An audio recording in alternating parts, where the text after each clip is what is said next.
গানের জগতে শীর্ষে হিট, কিন্তু সংসারে দূরত্ব।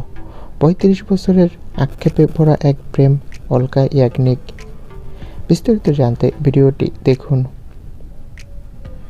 যারা অলকা ইয়াগনিককে পছন্দ করেন তার অজানা অনেক কথাই জানেন না।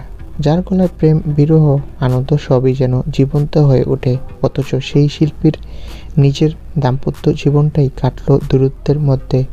৩৫ বছর ধরে স্বামীর সঙ্গে আলাদা থাকছেন তিনি, আর সেই সত্য আজ কষ্ট দেয় গায়িকাকে। শিলংয়ের ব্যবসায়ী নীরজ কাপুরকে বিয়ে করেন ১৯৮৯ সালে। মাত্র ২ মাসের প্রেমের পর সাহসী সিদ্ধান্ত, কিন্তু বিয়ের পরই বাস্তবতার ধাক্কা।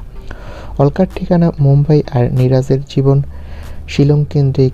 দুজনেই নিজের নিজের জায়গায় প্রতিষ্ঠিত। অলকার গানের সাফল্য যত বাড়তে থাকে, সংসারের দূরত্ব ততই গভীর হয়।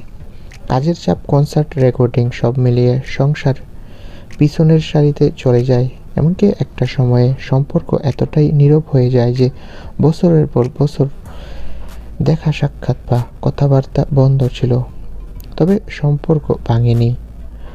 গুজব রটেছিল অন্য গায়কদের সঙ্গে অলকার নাম জড়ানো নিয়ে, কিন্তু তিনি বরাবরই স্পষ্ট, নীরজই তার একমাত্র ভালোবাসা। আজও তারা বিবাহিত, শুধু আলাদা শহরে। অলকা খোলাখুলি বলেন, নিজের ভুলেই সংসারকে সময় দিতে পারেননি। সেই আক্ষেপ আজও তাকে তাড়া করে ফেরে। তো বন্ধুরা, এই বিষয়টা নিয়ে তোমাদের মন্তব্য কি? কমেন্ট করে জানাও। ধন্যবাদ।